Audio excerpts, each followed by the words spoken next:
Hi friends, welcome back. The untold story of 25th anniversary of Kargil Vijay Divas. चलो सुनते हैं.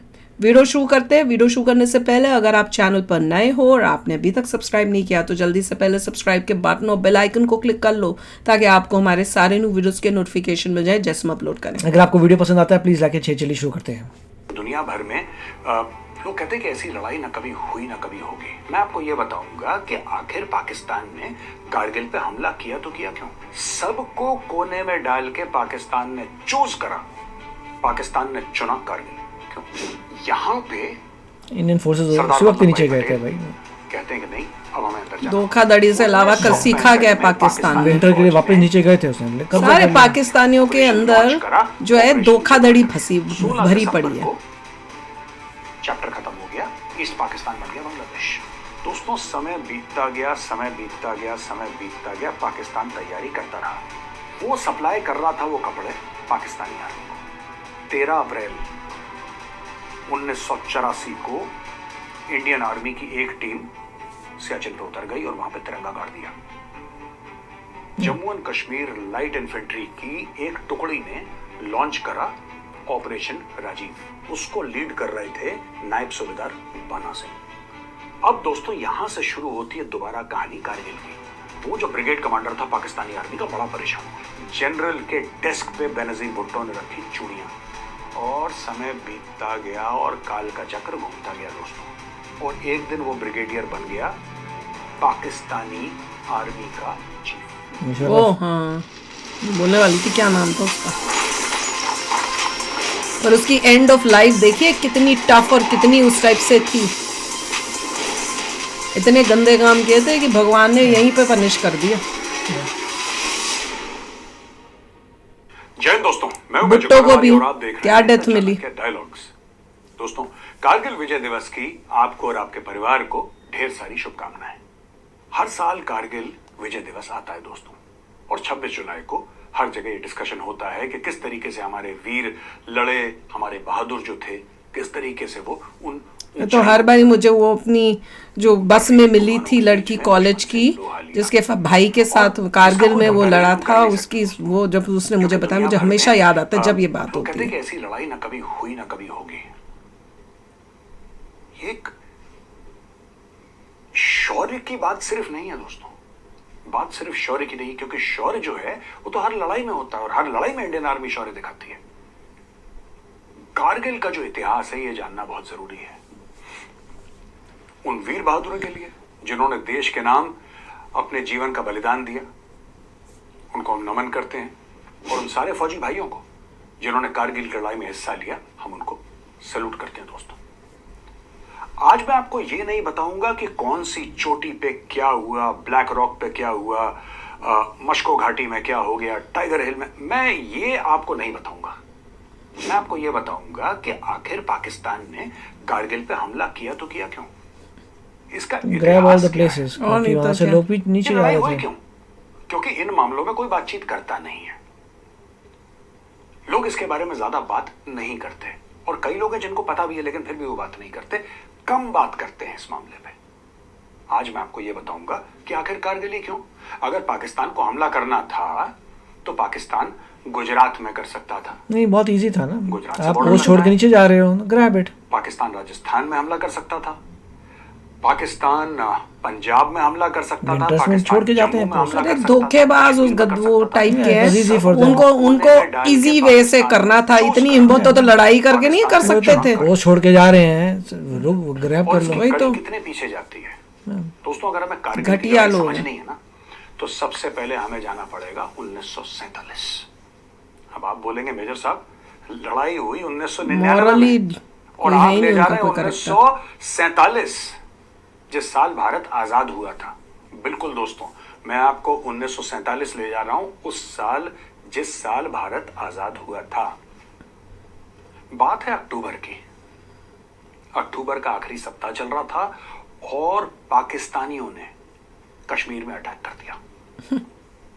भारी मात्रा में उनके कबायली और उनके फौजी सादी वर्दी पहन के, सादे कपड़े पहन के, अपने आप को कबायली बता के तभी तो चला गया 2/3 चला गया. और एक एक के बाद एक के नंबर बाद के कश्मीर झूठे और गांव उस में टाइप के रेप लोग करना, हैं। जलाना, मर्डर करना, कब्जा करना, ये सब पाकिस्तानी फौज ने शुरू कर दिया।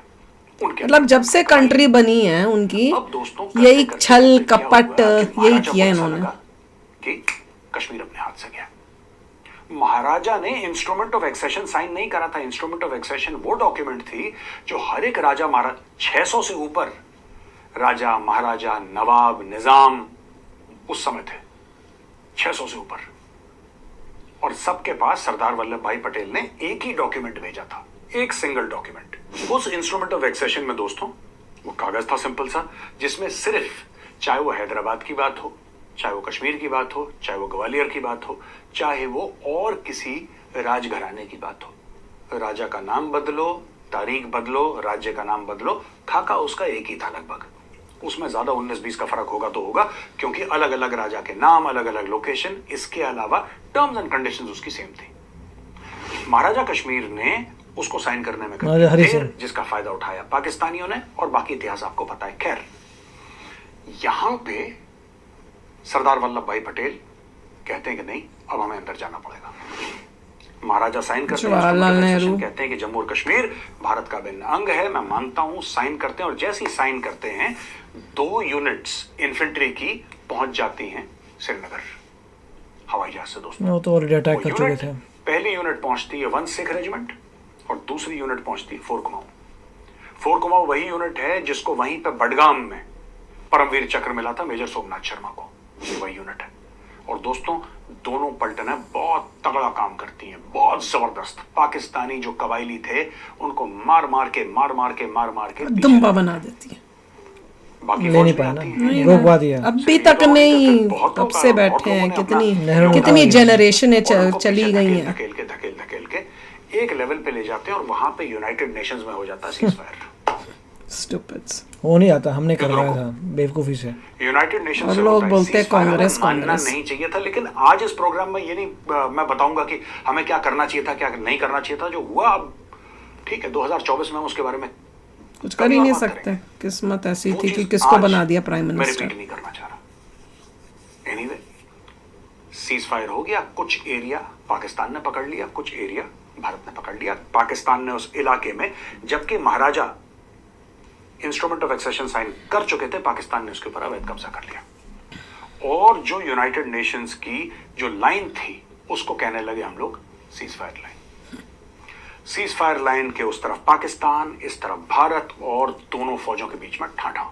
और ये रोज का प्रोग्राम था, ये रोज का प्रोग्राम था दोस्तों। एक दूसरे के खून के प्यासे, इसको मारे कोई इसको मारे, ये सब चलता था वहां पे। ये सब चलता रहा, कुछ समय तक सब चुप थे, सब कुछ ठीक था। 1965 में पाकिस्तानी फौज ने दोबारा अटैक कर दिया। वही पुराना सपना, वही पागलों वाला सपना कि किसी तरीके से जिहाद करके कश्मीर को वापस ले लिया जाए। जनरल आयूब खान पाकिस्तान का डिक्टेटर हुआ करता था और उसने ऑपरेशन लॉन्च करा, ऑपरेशन जिब्राल्टर। हिस्ट्री में देख लो, जब से पाकिस्तान बना है, पाकिस्तान ने कैसी हरकतें की हैं और किस टाइप के वो लोग हैं, छल कपट से भरे हुए। और उसका प्रूफ जो है अभी तक दिख रहा है, जो उनकी हरकतें हैं। और उनकी जो कौम है वो भी, जनरल पब्लिक भी मोस्टली, वो भी कैसे छल कपट करती है, वो दिखता है इनके रिएक्शन चैनलों से। मैं बार बार ये स्ट्रेस करती हूँ, हर वीडियो में मैं ला के दिखाती हूँ कि प्रूफ क्या है कि बैठे हैं पाकिस्तान में, पैसे कमाने हैं इंडिया से, इंडिया की वीडियोस पे रिएक्शन करेंगे दिन रात, अपने देश को दिखाएंगे कि हम तो भैया उसको थू थू कर रहे हैं, इंडिया वाह वाह वाह, ताकि इंडियंस को, हिंदुस्तानियों को बेवकूफ़ बनाए। ये उनका छल कपट है, वही इनकी आर्मी करती है, छल कपट। हिम्मत तो है नहीं कि सामने से आके जैसे करते हैं वीर लोग, तुम अपने सोल्जर्स करो, वॉर करो, जो जीतता है पता चल जाएगा। वो कभी ये नहीं करेगी, छल कपट। देखिए, कारगिल में सबसे बड़ी प्रॉब्लम ये थी कि आपको फाइट करने, यानी जो आप पोस्ट छोड़ के नीचे आ गए हैं, अब आपको फाइट करना है उस एनिमी जो ऊपर है, और ऊपर से उसके पास पूरी विजिबिलिटी है, वो देख सकता है आप कहाँ हैं, वो आपको मार, मगर आपके लिए बहुत डिफिकल्ट है ऊपर तक जाना। तो प्रॉब्लम ये था, इतनी मेहनत लगी अपनी ही पोजीशंस को वापस लेने में, इतने लोग मरे अपनी ही पोजीशंस को वापस लेने। उस वक्त भी मेरे को लगता है कि मौका था कि आगे बढ़ते चले जाते, उनको पनिश तो करना है ना। तो बहुत अब आपने पनिश तो किया नहीं, उन लोगों ने आप पे अटैक किया, आपने अपनी चीज वापस ले ली, दैट्स इट। आपके लोग मरे, आपके लोग शहीद हुए, सारी प्रॉब्लम आपकी। बात क्या बनी यार, मैं जहाँ पहले था इतने सारे लोग शहीद ही के बाद फिर वहीं पर ही आ गया। उनको तो कोई नुकसान नहीं हुआ, उनको तो कोई नुकसान नहीं हुआ। उन्होंने ट्राई किया था, वो फिर से ट्राई कर लेंगे। इंडिया को आगे बढ़ते चला जाना चाहिए, बहुत सारा एरिया वापस लेना चाहिए था, फिर बोलना चाहिए था कि ये तुम्हारी पनिशमेंट, तुमने अटैक किया, बदले में हमने तुम्हें इतना ले लिया। मगर जो भी, आई होप कि आज जो है स्ट्रेटजिस्ट को पता लग गया हो कि अगर अगली बार कोई वॉर होती है तो अपने को छुड़ाने तक नहीं होती बात, आगे चलते जाना चाहिए, जितना कब्जा कर सकते हो कर पनिश तुम कर तो रहे नहीं हो, पनिश तो कर नहीं रहे, तो कोई ना पनिशमेंट होनी चाहिए ना। क्या हिस्ट्री ने अभी तक नहीं हमें सिखाया। आई होप कि अब जो ऐसे डिसीजंस हो कि अगर कोई ऐसी बात होती है तो अब खदेड़ते जाइए, सारा अपना एरिया सारे वापस लीजिए, उनका भी एरियाज लीजिए। इजराइल ने वही तो किया, सब कुछ लेते जाइए, पनिश करना है कि तुमने अटैक किया था, अब उसका भुगतो। इजराइल भी तो वही कर रहा, तुमने अटैक किया था, अब तुमको सारा खत्म करेंगे, जितना जहाँ तक ले सकते हैं लेंगे। इजराइल की तो बात अलग है, इजराइल जो है काफी स्ट्रांग है, पूरा वर्ल्ड भी उसके पीछे पड़ जाए तब भी उसको कुछ नहीं। वही तो, और हम चले गए यूएन में जी, जीतते भी चले गए। एक ऐसा एग्जाम्पल है जिसमें पूरा वर्ल्ड भी उसके पीछे पड़ता है, तब भी वो अपनी ही करता है। दिट इज अनइमेजिनेबल, ऐसे होना चाहिए, अनइमेजिनेबल। आप कह सकते हैं उसमें इतनी स्ट्रेंथ है, या कह सकते हैं रिसर्च एंड डेवलपमेंट है कि कोई बंदा उसके अगेंस्ट, बोलने में तो दुनिया बोलती है अपने पॉलिटिक्स के लिए, अंदर से वही होता है जो इजराइल चाहता है। उन्हें पता है हमारी एग्जिस्टेंस की बात है, क्योंकि इतनी जबरदस्त इंटेलिजेंस, इतनी चीजें हैं कि उन्होंने बहुत जगहों पे चीजें कंट्रोल की हुई है। ऐसी होना चाहिए। तो चलो यार, आप भी शेयर करना अपने थॉट्स, चलते हैं, मिलेंगे नेक्स्ट वीडियो में बहुत ही जल्द। Till then take care and bye bye. तो अगर आप मेरे इस चैनल पे नए हो तो जल्दी से सब्सक्राइब के बटन को हिट करो और बेल आइकन को क्लिक करो, ताकि आपको मेरा जब नया वीडियो मैं लगाऊं आपको उसके बारे में जल्दी से पता चल जाए।